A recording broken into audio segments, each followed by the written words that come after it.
وعلیکم السلام ورحمۃ اللہ وبرکاتہ۔ آپ نے پوچھا کہ وفات کے بعد جو صدقہ خیرات کی جتنی تقریبات ہوتی ہیں کیا یہ قرآن و حدیث سے ثابت ہیں؟ تو یاد رکھیے وفات کے بعد یہ جو مختلف تقریبات کی جاتی ہیں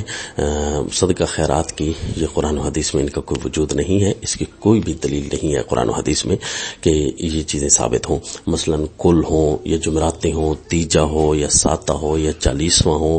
یا سال میں ایک دفعہ یہ جو برسی سی منائی جاتی ہے، یہ چیزیں قرآن و حدیث سے ثابت نہیں ہیں۔ لہذا یہ جو جس طرح معمول بنا کر کی جا رہی ہیں تو یقیناً یہ قرآن و حدیث میں ایک اضافہ ہوگا جس کو بدعت کہتے ہیں، اور بہت سخت گناہ ہے اس کا، حتیٰ کہ حدیث شریف میں اس کی اتنی تردید آئی ہے نئے کام شروع کرنے کی کہ جو ہمارے دین میں نہ ہو اور بلا دلیل اپنی طرف سے کوئی چیز شروع کر دی جائے تو حدیث شریف میں اسے مردود کہا گیا ہے اور اسے رد بھی کہا گیا ہے، یعنی اس کو رد کر دیجئے، وہ مردود ہے، وہ لینے کے قابل نہیں ہے۔ اور خود قرآن پاک میں کتنی آیات ہیں کہ آپ صلی اللہ علیہ وسلم کے طریقہ پر عمل کرنے کا حکم ہے، اور فرمایا گیا کہ لا تقدموا بین یدی اللہ ورسولہ، اللہ اور اس کے رسول سے آگے نہ بڑھے۔ تو لہٰذا یہ جتنی بھی اس قسم کی تقریبات کی جاتی ہیں چونکہ یہ بدعت ہیں، تو لہٰذا کوئی موحد ویسے بھی اچانک بھی ان دنوں میں نہ کرے، کیونکہ اس سے بدعت کی تقویت ہوتی ہے۔ اگر کوئی آپ صدقہ خیرات کرنا چاہتے ہیں تو از خود خفیہ طور پر کر دیں تو اس کا ثواب زیادہ ہوتا ہے،